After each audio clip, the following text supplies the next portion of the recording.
Hello everyone, बहुत स्वागत है आप सभी का एसकेटी पॉडकास्ट हिट्स। आप देख रहे हैं, मैं हूं आपके साथ शालिनी कपूर तिवारी। अमित कुकरेजा सर, जो कि सेबी रजिस्टर्ड इन्वेस्टमेंट एडवाइजर है, उनके साथ पॉडकास्ट में हमने विस्तार से चर्चा की है निवेश के ऊपर।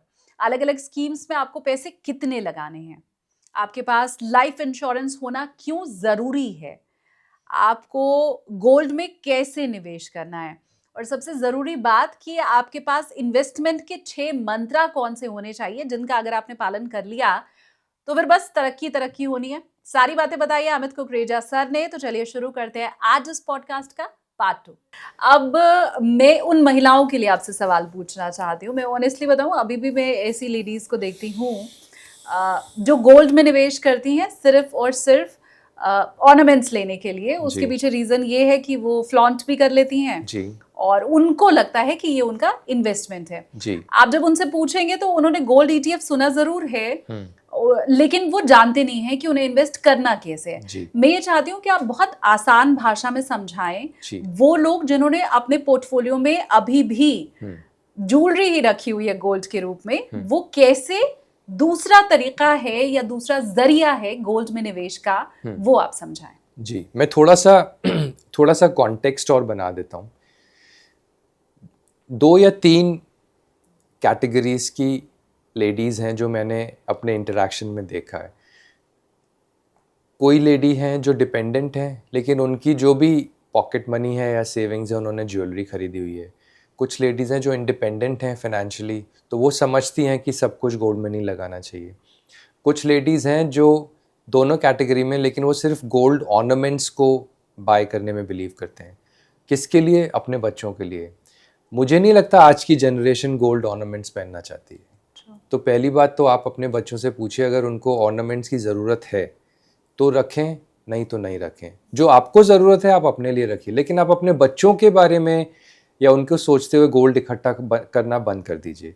दूसरा, अगर आपको फिर भी गोल्ड के लिए फैसिनेशन है तो आप गोल्ड म्यूचुअल फंड खरीदिए। मैं तो कह रहा हूँ आप ईटीएफ भी मत खरीदिए, क्योंकि ईटीएफ मतलब आपको डीमैट अकाउंट खोलना है, डीमैट अकाउंट की सर्विस फी देनी है। जैसे आप म्यूचुअल फंड खरीदते हैं, आप लार्ज कैप फंड खरीदिए, इंडेक्स फंड खरीदिए, balance advantage, multi asset fund खरीदिए। अब गोल्ड फंड भी आते हैं, सिल्वर फंड भी आते हैं। हाँ, उनको आप टच एंड फील नहीं कर सकते, वो आपको गोल्ड और सोने और चांदी वाली फीलिंग नहीं देंगे, लेकिन सोने और चांदी वाली इकोनॉमिक वैल्यू देंगे आपके पोर्टफोलियो में, हेज देंगे, स्टेबिलिटी देंगे।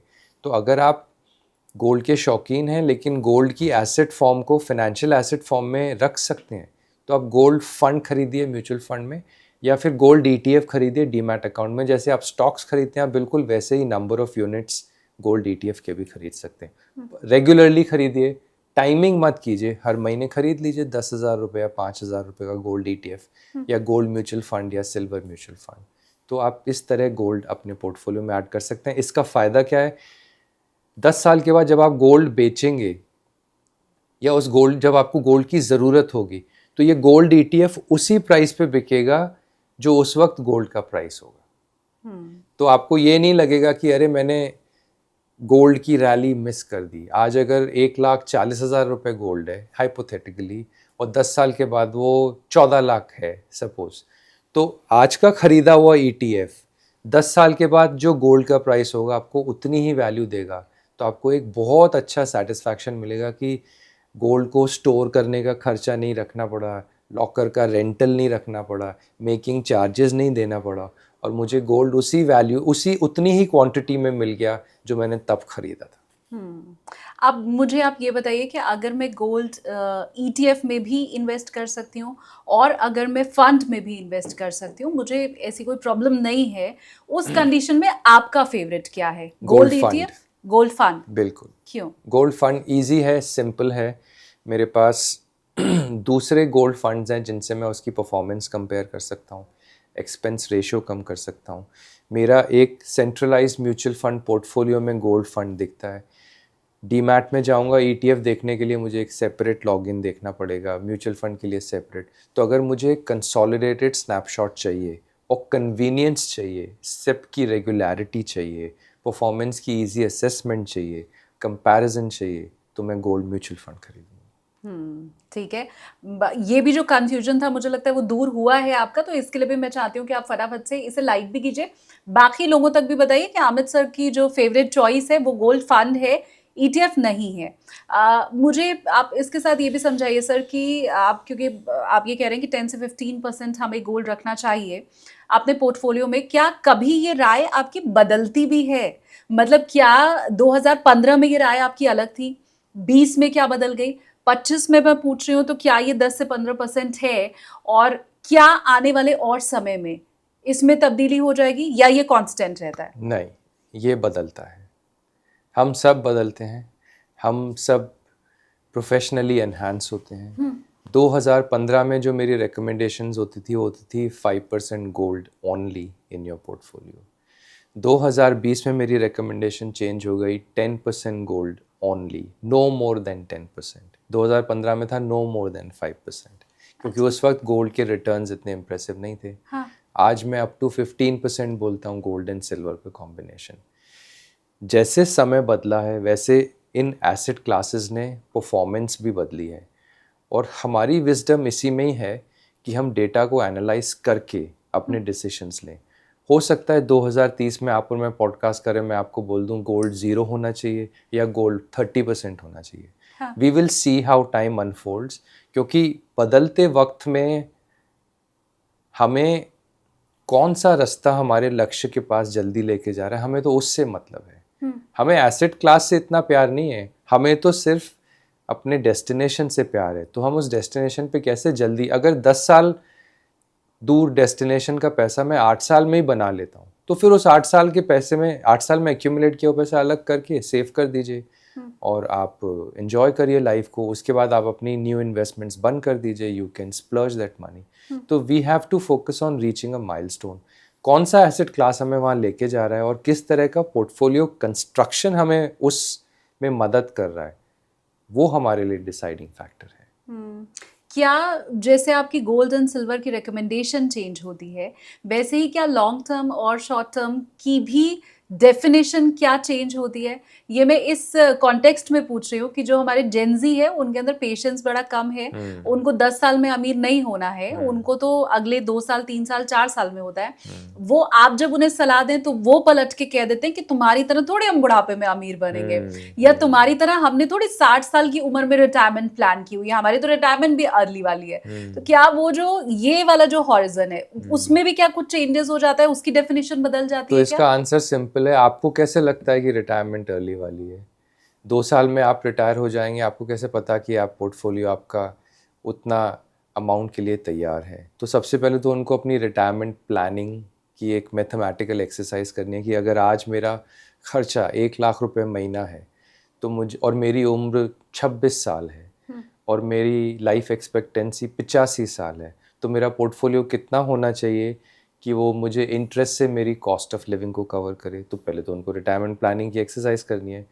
और 2 साल में ऐसा कौन सा एसेट क्लास है जो उनको वहाँ तक पहुँचा सकता है?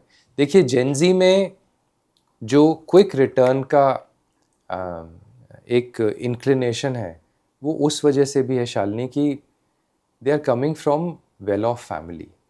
उनके पेरेंट्स ने उनको एक अच्छी अपब्रिंगिंग दी है, शायद उनके पेरेंट्स ने उनको ये भी बोला है कि बेटा हमारा घर तुम्हें मिल जाएगा, हाँ। तो तुम्हें घर बनाने की ज़रूरत नहीं है। हाँ। शायद वो पेरेंट्स जो हैं कि बेटा हमारे बिजनेसेस अच्छे चल रहे हैं, आपको ही रन करना है, उनको वो भी बना हुआ मिल गया। तो ये वाली जनरेशन को काफ़ी स्ट्रॉन्ग फाइनेंशियल बैकिंग मिली है, और ये वाली जनरेशन कंज्यूमरिज्म से भी थोड़ी इन्फ्लुएंस्ड है। इनको फिनफ्लुएंसर्स की एडवाइस पसंद आती है, क्विक रिटर्न्स पसंद आते हैं। आई थिंक ये इनकी इंडिविजुअल जर्नी है, और जिसके ऊपर जितनी जिम्मेदारी होगी वो अपने आप कंजर्वेटिव हो जाएगा। जिसके पास फिनेंशियल बैकिंग स्ट्रांग होगी वो हमेशा रिस्की रिटर्न्स के पीछे जाएगा, क्योंकि उसको लगेगा हाई रिस्क हाई रिटर्न, तो मुझे हाई रिटर्न अपील करता है। तो हर केस को हमें इस नज़रिए से एवैल्यूएट करना चाहिए कि उनका बैकग्राउंड कितना स्ट्रांग है या उनका बैकग्राउंड कितना वीक है, और क्या वो प्रैक्टिकली रियली रिटायर हो सकते हैं 2 साल में। मेरे ख्याल से कोई 2 साल में रिटायर नहीं हो सकता अनलेस उनको कोई विंडफॉल गेन इनहेरिटेंस से मिले, या कोई स्टॉक ऑप्शन से मिल जाए, या कुछ और ज़रिए से मिल जाए। क्या जब आप पोर्टफोलियो बनाते हैं तो जेनजी का पोर्टफोलियो अलग तरह से बनता है और क्या मिलेनियल्स का पोर्टफोलियो क्या अलग ढंग से बनता है? मेरी क्योंकि व्यूअरशिप जेनजी और मिलेनियल में बिल्कुल इक्वल है। मैं कतई नहीं कह सकती कि मिलेनियल मेरा ज़्यादा देखते हैं पॉडकास्ट, जेनजी कम देखते हैं। तो ये दोनों ही क्योंकि इस समय आपको देख रहे हैं, तो इनका क्या पोर्टफोलियो अलग अलग ढंग से बनता है? देखिए इतना मेरा एक्सपीरियंस है कि जेनजी की longevity of engagement with a financial advisor like me ज़्यादा नहीं होती। क्यों? क्योंकि उनके गोल्स चेंज हो जाते हैं। उन्होंने मुझे कुछ एग्जाम्पल देके आप बताइए ना। आईफोन है मेरे पास, मैं जेनजी हूँ, अब मुझे नेक्स्ट ईयर आईफोन 17 लेना है। प्लान नहीं, एडहॉक। मुझे लेटेस्ट गैजेट चाहिए, मुझे मैकबुक चाहिए, बाकी बाद में देखेंगे। और वो लोन्स भी ले लेते हैं। वो जो बाय नाउ पे लेटर वाला कॉन्सेप्ट है वो उनको बड़ा अपीलिंग लगता है। तो they are more in experiences, indulgence. उनको अगर बजट नहीं है फिर भी वो फ्लाइट से जाएंगे, ट्रेन से नहीं जाएंगे। क्रेडिट कार्ड है, क्रेडिट कार्ड है, बाद में दे देंगे। तो जेंसी और वो बिहेवियर कहाँ से आया है? मोस्ट लाइकली वो उस ऐसे माहौल में रहे हैं जहाँ पे ये सब चीज़ें बड़ी नॉर्मल है। उनको पैसे बोरो करने में भी कभी हेजिटेशन नहीं होती। फादर से ले लेंगे, मदर से ले लेंगे, या जॉब अच्छी होगी तो स्पेंड कर लेंगे। They are more into spending money for the present moment, indulging in the present experiences. अब उनके लिए एडवाइस ये है कि थोड़ा थम जाएं, थोड़ा डिसिप्लिन्ड इन्वेस्टर हो जाएं। हम आपकी प्रेजेंट लाइफ को स्पॉइल नहीं करना चाहते। हम बस ये बोल रहे हैं कि थोड़ा सा बैलेंस रखें। X% of your salary should be invested for long term, बाकी आप सेव कीजिए या स्पेंड कीजिए, और अपने गोल्स पे प्रायोरिटी रखिए कि गाड़ी खरीदनी है, शादी करनी है। वैसे वो शादी करने वाली जनरेशन मुझे दिखती भी नहीं है। They are more into having situationships rather than relationships. So it's a different category of people and it's fun to work with every category of people. Millennials थोड़े steady होते हैं। मिलेनियल्स वो होते हैं जिन्होंने लोन्स भी लिए होते हैं, वो लोन्स भी पे करते हैं। मिलेनियल्स ने फाइनेंशियल मेल्टडाउन देखा है तो उन्होंने वहाँ से लेसन्स सीखे हैं। I remember lot of people जिन्होंने 2008 में ग्रेजुएट किया था, उनको जॉब्स नहीं लगी थी 2010 तक, तो उन्होंने तभी पैसे की अहमियत समझ ली थी और उन्होंने इन्वेस्टिंग की भी अहमियत समझ ली थी क्योंकि उनको लोन्स पे बैक करने थे। उसके बाद जो सेविंग्स हुई उन्होंने इन्वेस्टमेंट शुरू किया। तो मिलेनियल भी इंडल्ज करते हैं, वो ट्रैवल बहुत लाइक करते हैं। शायद वो घर नहीं खरीदना चाहते, वो कहते हैं हमें मोबिलिटी ज़्यादा पसंद है, हम कभी बैंगलोर में रह लें, कभी गोवा में रह लें, कभी यूरोप में जाके रह लें अगर हमारा जॉब अलाउ करता है। तो जो ये वाली दोनों जनरेशन है इनको मोबिलिटी पसंद है, जेनजी और millennials. Millennials are more stable savers and investors, Gen Z are more regular spenders and less of a savers. इसका मतलब जेनजी हमारी इकोनॉमी में ज़्यादा रोल प्ले कर रहे हैं। बिल्कुल, वो क्योंकि स्पेंड कर रहे हैं, बिल्कुल, उसकी बड़ी ज़रूरत है हमें बिल्कुल, इस वक्त। लेकिन मुझे ऑनेस्टली आप एक चीज़ बताएं कि क्या आपके पास ऐसे लोग आते हैं जो गाड़ी के लिए भी गोल सेट करें? क्योंकि अभी कुछ देर पहले आपने कहा कि 3 साल बाद मुझे गाड़ी लेनी है तो मैंने उसका भी गोल सेट किया है, फिर 10 साल बाद कोई चीज़ होनी है तो उसका भी गोल सेट किया है। क्योंकि मैं जितने लोगों को जानती हूँ उन्हें 10 लाख की गाड़ी लेनी है और 2 लाख डाउन पेमेंट का पैसा आ गया तो जाके खरीद लिया और बाकी आप EMI देते रहेंगे। मैंने शादियों पे ये देखा है, क्योंकि 5 लाख 6 लाख का क्रेडिट कार्ड मिलना अब बहुत आसान सी चीज़ है। आपने 2 या 3 क्रेडिट कार्ड ले लिया और जिस दिन आपकी शादी ख़त्म होती है और आप घूम के आते हैं उस दिन आपके ऊपर अच्छा खासा कर्ज होता है और आप ये सोचते हैं कि मैं भी उसको चुका लूँगा। अब शादियां भी ऐसी ही हो रही हैं, अब गाड़ियां भी ऐसी ही खरीदी जा रही हैं, अब घर भी ऐसे ही खरीदे जा रहे हैं। तो मैं बहुत हैरान हूँ कि ऐसे लोग भी हैं जो इसके लिए बाकायदा आ रहे हैं और प्लानिंग कर रहे हैं और उस प्लानिंग पे टिके रह रहे हैं। काफ़ी लोग हैं जिनका फाइनेंशियल बैकग्राउंड एक हम्बल बैकग्राउंड से है।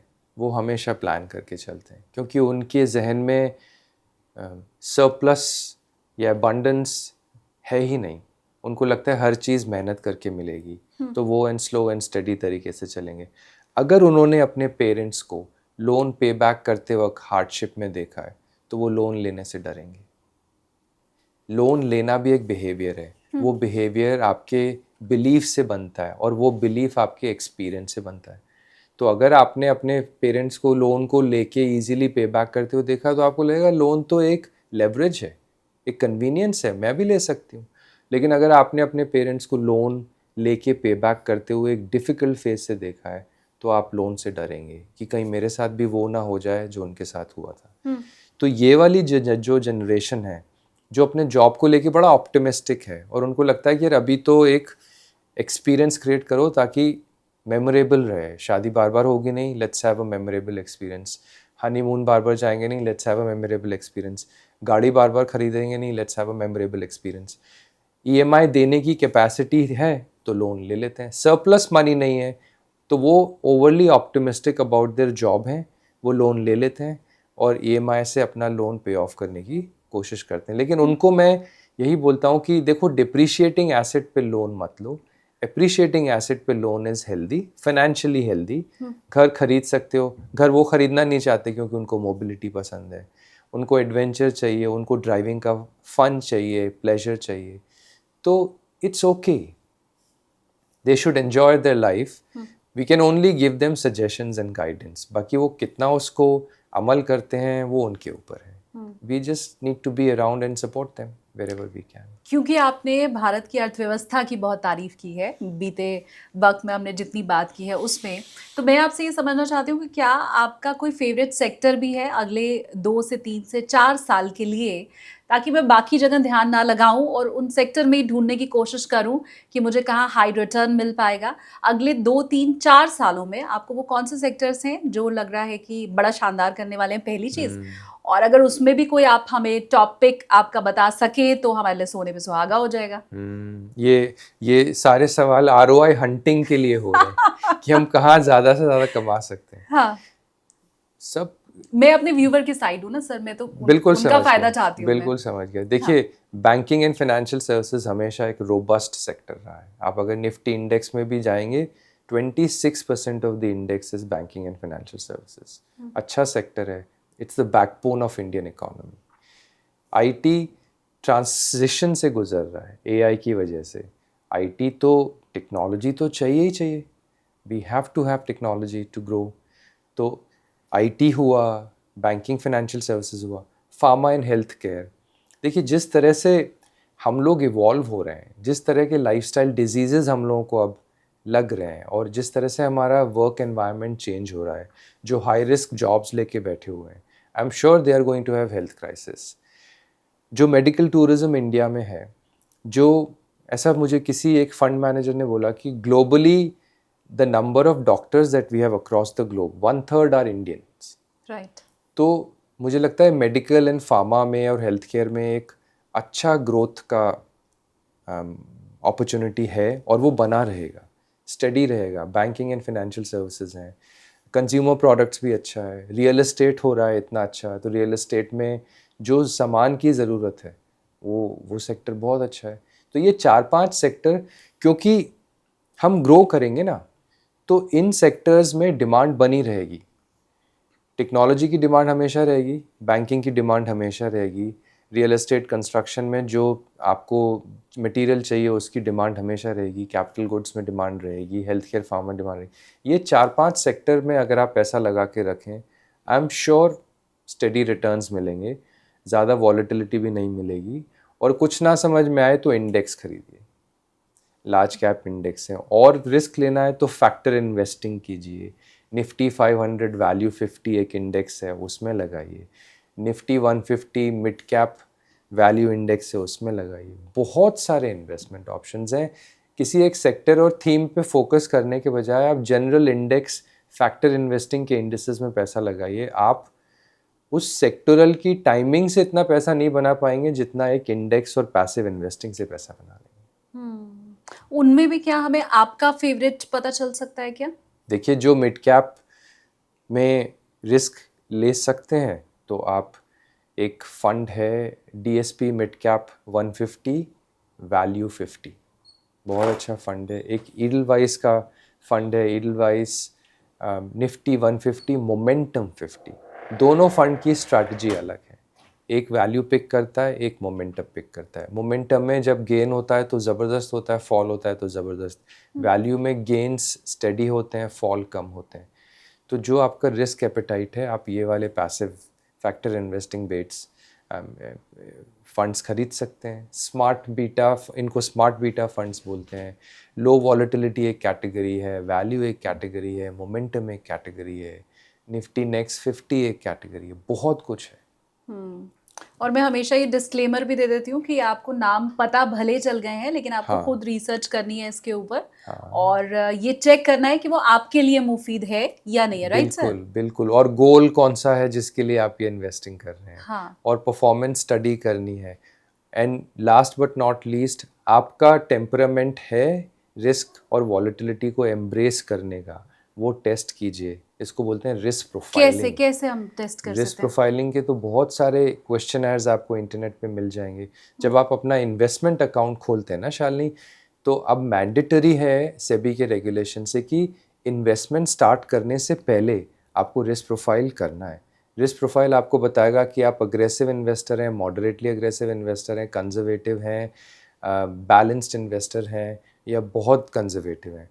बेस्ड ऑन कैटेगरी आपको म्यूचुअल फंड्स के सिलेक्शन के ऑप्शंस मिलेंगे और फिर आप उन फंड्स को सिलेक्ट कीजिए। अगर मैं आपको बोलूँ मिड कैप इंडेक्स में पैसा लगाइए और आपका रिस्क प्रोफाइल कंजर्वेटिव है, गारंटीड जब वो इंडेक्स फॉल होगा आप पैसे निकाल लेंगे, आप लॉस बुक करेंगे और एग्जिट कर जाएंगे, क्योंकि आपका माइंडसेट उस नेगेटिव रिटर्न को देखने के लिए कंडीशनड नहीं है। तो you have to check what is your risk taking capacity also. एक सवाल जो मैं भी पूछना चाहती हूँ, और मुझे लगता है ज़्यादातर लोग इससे परेशान रहते हैं कि लॉन्ग टर्म में मार्केट ने तो 12% रिटर्न दिया, लेकिन मेरा ही जो सिलेक्शन था वो 6% पे क्यों रुका? ज़्यादातर लोग ये समझना चाहते हैं कि म्यूचुअल फंड मुझे नॉर्मली मार्केट का जो ओवरऑल रिटर्न है उससे कम या उसके बराबर ही क्यों दे रहा है, क्योंकि लोगों का ये मानना है कि हमें तो उससे ज़्यादा चाहिए। तो इसके पीछे कहाँ पे सिलेक्शन गलत होता है और इसको ठीक करने की फिर क्या टेक्निक है? अगर आप कैटेगरी वाइज फंड स्टडी करें शालिनी, तो आपको हर कैटेगरी में इंडेक्स बीटिंग परफॉर्मेंस के साथ एक्टिव फंड्स मिलेंगे। आप लार्ज कैप फंड चूज़ कीजिए, आपको निफ्टी इंडेक्स को बीट करता हुआ उसमें अल्फ़ा मिलेगा। आप मिड कैप फंड चूज़ कीजिए, उसने मिड कैप इंडेक्स को बीट किया होगा। आप फ्लेक्सी कैप चूज़ कीजिए, उसने भी एक एग्रीगेट इंडेक्स को बीट किया है। तो ये बात गलत है कि हर फंड इंडेक्स को बीट नहीं कर रहा। हाँ, ये बात सही है कि कुछ फंड्स हैं जो इंडेक्स को बीट नहीं करते, तो जो आउट परफॉर्म नहीं कर पाते उसमें से इन्वेस्टर पैसा भी निकाल देता है। यही तो हमारे कंट्री की ओपन एंडेड आर्किटेक्चर का एडवांटेज है। अगर मैं अच्छा परफॉर्म नहीं करोगे, आप मेरे फंड से पैसा विड्रॉ कर लोगे। अगर मैं अच्छा परफॉर्म करूँगा तो आप मेरे फंड में और पैसा ऐड करोगे। ये एक ज़बरदस्त इंट्रिंसिक मोटिवेशन देती है फंड मैनेजर को कि हमें we have to be on our toes and we have to deliver alpha, otherwise we will lose investors। तो आपको हमेशा इंडेक्स बीटिंग इन्वेस्टर मिलेंगे, हर category index beating investment scheme मिलेगी हर कैटेगरी में। अब अगर इंडेक्स ही डाउन चल, जैसे मिड कैप ने कोई रिटर्न नहीं दिया है एक साल, 1% या 0.75%, स्मॉल कैप तो नेगेटिव में है, लार्ज कैप 5% है। तो अगर इंडेक्स ही नहीं रिटर्न दे रहा तो एक्टिवली मैनेज्ड फंड भी रिटर्न नहीं देगा, वो उस इंडेक्स से ऊपर नीचे रहेगा। लेकिन अगर इंडेक्स अच्छा कर रहा है तो एक्टिवली मैनेज्ड फंड इंडेक्स को आउट परफॉर्म करेगा ही करेगा। आपको हर कैटेगरी में ये मिल जाएंगे आउट परफॉर्मेंस। बीते 1 से 2 साल में मैंने लोगों को बड़ा अट्रैक्ट होते देखा है प्रॉपर्टी के लिए। स्पेशली मेट्रो सिटीज में तो अब वर्चुअल स्पेस भी बेचने की कोशिश की जा रही है और लोग खरीद रहे हैं अच्छे रिटर्न के लिए। तो मैं ये समझना चाहती हूँ कि प्रॉपर्टी में निवेश कितना दिमाग वाला फैसला है, कितने साल में इसमें रिटर्न के बारे में हमें सोचना चाहिए, कितना % रिटर्न के बारे में हमें सोचना चाहिए, एक घर अगर है तो फिर प्रॉपर्टी में निवेश करना है या नहीं करना है? अगर आपका सेल्फ यूज होम है, अब आपके पास सरप्लस मनी है, सरप्लस मनी को इन्वेस्ट करने का बड़ा सिंपल सा फ्रेमवर्क है। What is going to be my real rate of return, right? Real rate of return मतलब कि जो रेट ऑफ रिटर्न है minus inflation minus tax that you will pay on the gains if you sell it. अगर ये चीज़ों को subtract करने के बाद rate of return minus inflation minus tax that you will pay आपका एक पॉजिटिव नंबर है तो वो क्वालिफाई हो गया. तो अब लेट्स से आप कंपैरिजन कर रहे हैं, ठीक है, तो आपके पास म्यूचुअल फंड का ऑप्शन है, एफडी का ऑप्शन है और रियल एस्टेट का ऑप्शन है और गोल्ड का ऑप्शन है. इसमें आप सिंपल सी एक एज्यूम्ड रेट ऑफ रिटर्न रखिए और वो assumed rate of return past performance के बेसिस पे ले सकते हैं just for doing a mathematical exercise. Past period में जितना इन्फ्लेशन है उसका एवरेज इन्फ्लेशन लेके सब्ट्रैक्ट कर दीजिए और तीनों के प्रॉफिट्स में आप कितना टैक्स पे करोगे वो टैक्स निकाल दीजिए. उसके बाद जो हाईएस्ट नंबर है वो आपका सिलेक्शन है. तो सेल्फ यूज हाउस के बाद आपका investment decision should be very objective calculated decision. सिर्फ रियल एस्टेट में क्या होता है कि कैपिटल एप्रिसिएशन जो हिडन वैल्यू होती है वो लोगों को अपील करती है. तो उस वजह से आप तभी इन्वेस्ट करें जब बहुत अच्छा मिले और रेजिडेंशियल में ही आपको अच्छा जंप मिलता है. लेकिन रेजिडेंशियल में यील्ड बहुत कम होती है 2 to 3%. तो 2 to 3% अगर रेंट है, इन्फ्लेशन 4% है तो वो तो वही नेगेटिव हो गया. उसके अलावा टैक्स आप पे करोगे उस रेंट पे, उसमें आपको 30% की स्टैंडर्ड डिडक्शन मिलेगी, फिर 70% पे आप टैक्स पे करोगे इनकम फ्रॉम हाउस प्रॉपर्टी, तो वो तो वहीं फेल हो गया. तो आपको ये मैथमेटिकल एक्सरसाइज करना ज़रूरी है to know the real rate of return on your investment after your self use house is purchased. हाँ, और सेल्फ यूज हाउस घर खरीदना है वो तो खरीदना है, वो तो एक इमोशनल नीड है. रोटी कपड़ा मकान तो चाहिए ही चाहिए. ठीक बात है. आपकी बात से मुझे एक चीज समझ में आई, जैसे लेके मेरे कमेंट सेक्शन में ज्यादातर बवाल होता है. मैं लिटरली ये बात बोलूं, आपने कहा इन्फ्लेशन 4% है. अब लोगों का कहना होता है इनको तो मालूम ही नहीं है इन्फ्लेशन कितना है. कोई कहता है 6%, कोई कहता है 8%, कोई कहता है 6% तो दिखाने की बात है, होता तो 10% है. जहां हम कहते हैं कि आपको 6% इन्फ्लेशन है, 12% रिटर्न मिल रहा है, तो लोग कमेंट सेक्शन में आ जाते हैं कहने के लिए कि ये तो 6% कहाँ से इन्फ्लेशन, ये तो सरकार छुपाने के लिए बता रही है तो असल में 10%. तो आपके हिसाब से अगर मैं समझना चाहूँ तो कितना % होता है इन्फ्लेशन, हम किसे समझें सही? देखिए, इन्फ्लेशन हमें तो वही डेटा लेना पड़ेगा जो पब्लिक है, ठीक है, कंज्यूमर प्राइस इंडेक्स. एजुकेशन का इन्फ्लेशन बहुत हाई है 10%, मेडिकल इन्फ्लेशन बहुत हाई है, ठीक है. अब आपको अगर कंज्यूमर प्राइस इंडेक्स का डेटा अपील नहीं करता तो आप उसको पैड अप कर दो. वो बोल रहे हैं कि 2.5% की इन्फ्लेशन है.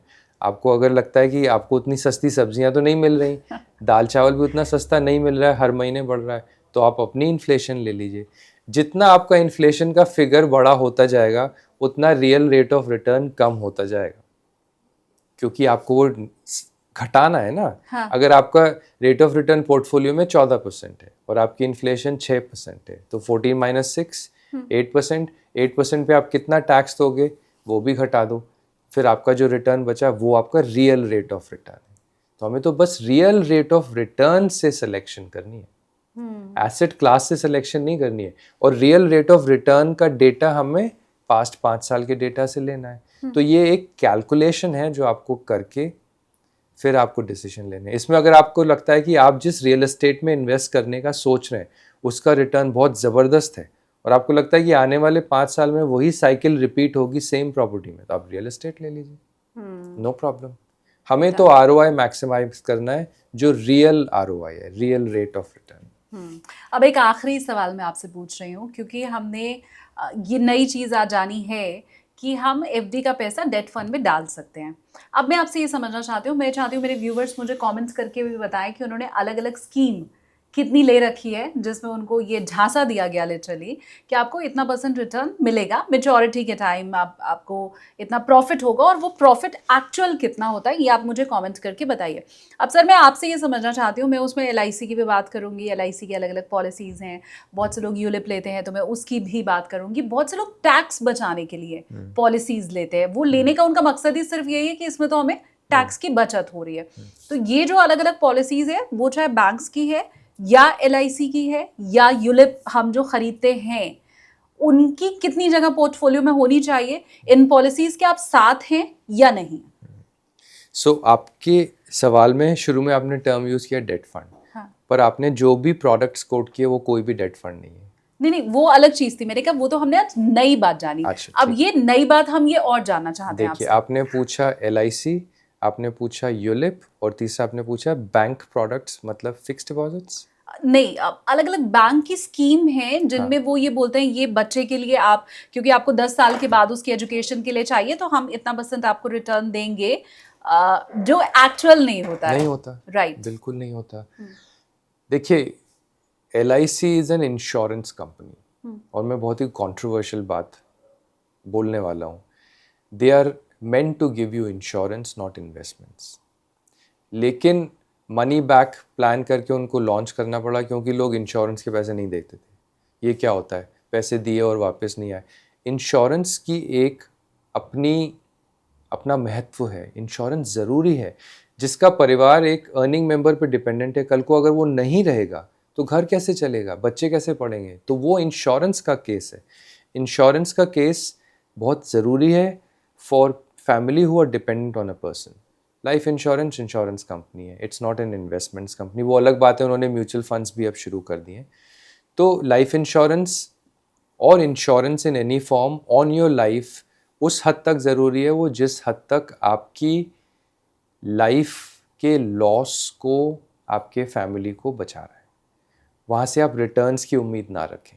वहाँ टर्म प्लान खरीदें जहाँ पे आपको कभी पैसा नहीं मिलेगा unless insured person passes away, तब फैमिली को पैसा मिलेगा। प्रोडक्ट ज़रूरी है, not for investments but for mitigating the risk of loss of life. Okay, अब आते हैं ULIPs. What are ULIPs? Unit linked insurance products. What does it mean? Unit linked मतलब वो इन्वेस्टमेंट की यूनिट्स खरीदते हैं। इंश्योरेंस प्रोडक्ट मतलब वो इंश्योरेंस भी देते हैं। तो जिन इन्वेस्टर्स को इन्वेस्टमेंट्स बड़ा कॉम्प्लिकेटेड सब्जेक्ट लगता है, जिनको लगता है कि यार कुछ ऐसी चीज़ हो जो दोनों चीज़ें कवर कर ले, मेरे को ज़्यादा एस्पिरेशन नहीं है, तो वो यूलिप्स खरीद लेते हैं। अब यूलिप्स में अगर आप किसी भी यूलिप का प्रपोजल पढ़ेंगे, क्लियरली लिखा होता है इंडिकेटिव रिटर्न्स, राइट। क्लियरली लिखा होता है हमारा फंड मैनेजमेंट फ़ी इतना होगा, हमारा एक्सपेंस रेशो इतना होगा, एग्जिट क्लॉज पे इतना पैसा मिलेगा, सरेंडर पे इतना मिलेगा। आपको इन सब चीज़ों का कंपैरिजन प्योर इन्वेस्टमेंट्स और प्योर इंश्योरेंस प्रोडक्ट से करना है। जब भी आप कोई एक कॉम्बिनेशन प्रोडक्ट चूज़ करेंगे, वो आपको एक डाइल्यूटेड बेनिफिट देगा। अगर आप प्योर इंश्योरेंस का प्रोडक्ट सेपरेटली बाय करेंगे, प्योर इन्वेस्टमेंट सेपरेटली बाय करेंगे, दोनों में आपको ज़्यादा वैल्यू और ज़्यादा रिटर्न मिलेगा।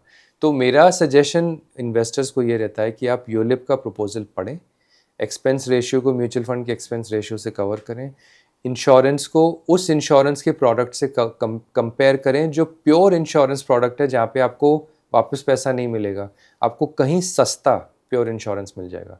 तो don't buy a combination product, use separate products, and थोड़ा सा एजुकेशन पे इन्वेस्ट करके आप अपना एक राइट कॉम्बिनेशन चूज़ करें। Banking products, again I will say कि आप प्रोडक्ट स्ट्रक्चर को पढ़ें, एग्जिट क्लॉज समझें, रिटर्न्स को समझें, इंडिकेटिव बोल रहे हैं तो किस रेंज में बोल रहे हैं, टैक्सेशन को समझें। जब आपको इंटरेस्ट मिल रहा है एनुअल, या आपको ऑन मेच्योरिटी जो पैसा मिल रहा है, क्या वो टैक्स एग्जेम्प्ट है या वो टैक्सेबल है? टैक्सेबल है तो किस रेट पे टैक्सेबल है? और फिर अपनी वही रियल रेट ऑफ रिटर्न वाली गणित करें और फिर प्रोडक्ट सेलेक्ट करें। Thank you so much sir. हमने ऐसा सोचा था, मैंने पॉडकास्ट शुरू करने के पहले सोचा था कि एक आध चीज़ है जिस पर मुझे आपसे राय लेनी है, लेकिन मैंने तो गोल्ड से लेके म्यूचुअल फंड से लेके प्रॉपर्टी से लेके आखिर में हमने इंश्योरेंस की बात भी कर ली। इंश्योरेंस, अलग अलग स्कीम्स, मुझे लगता नहीं है कि मैंने कुछ छोड़ा है। ये पूरा एक खिचड़ी जैसा मेरे पॉडकास्ट आज बनाया। मेरे व्यूअर्स कमेंट्स करके बताएंगे कि उन्हें कितना पसंद आया, वो कौन सी बातें हैं जो मेरा पूछना रह गया आपसे, वो कौन सा तड़का था जो मैंने नहीं डाला है इस पॉडकास्ट में। तो आप मुझे कमेंट्स करके बताइए। नेक्स्ट जब हम मिलेंगे सर से तो वो जरूर पूछेंगे। जाते जाते सर मैं चाहती हूँ कि आप अपनी तरफ से अगर कोई राय देना चाहें जो मेरे साइड से मिस हो गया, मैंने नहीं पूछा, तो प्लीज आप वो व्यूअर्स को बताएं। मेरी राय ये है कि ये जो खिचड़ी आपने अभी पकाई है वो ज़रूर खाएं, क्योंकि इससे ज़्यादा पौष्टिक, नरिशिंग और फुलफिलिंग खिचड़ी आपको कहीं नहीं मिलेगी। डिसिप्लिन्ड रहें, फोकस्ड रहें, गोल पे अपना ध्यान रखें, अपने करियर और अपने जॉब पे जो काम आप एंजॉय करते हैं वो कीजिए। पैसा मल्टीप्लाई करने में आप मत बिजी होइए, किसी और को वो काम दे दीजिए। अगर आपको मज़ा आता है तो आप कीजिए, लेकिन long term investing is the only recipe for wealth. और उसके बाद उस स्टेज पे आप सब मैं आप सबको बेस्ट विशेस देना चाहता हूँ कि आप सब उस स्टेज पे जल्दी से जल्दी पहुँचें जहाँ पे पैसा आपके लिए काम करे और आप फ्री हो जाएं। वो 40 ईयर एज जो सर ने बताई है वो और कम हो जाए, कर सकते 38 हो जाए, 35 हो जाए, अच्छी से इतना अच्छा जॉब करिए कि आपकी सैलरी इतनी अच्छी हो जाए कि 25 से 35 तक आप वो सारा पैसा बना लें, और and then let the power of compounding do the magic. शानदार। और मेरी तरफ से भी इसके लिए आप लोगों को बहुत सारी शुभकामनाएं, और thank you so much sir, आपने इतना टाइम हमारे लिए Pleasure. निकाला पॉडकास्ट में। Thank you thank you for having me here.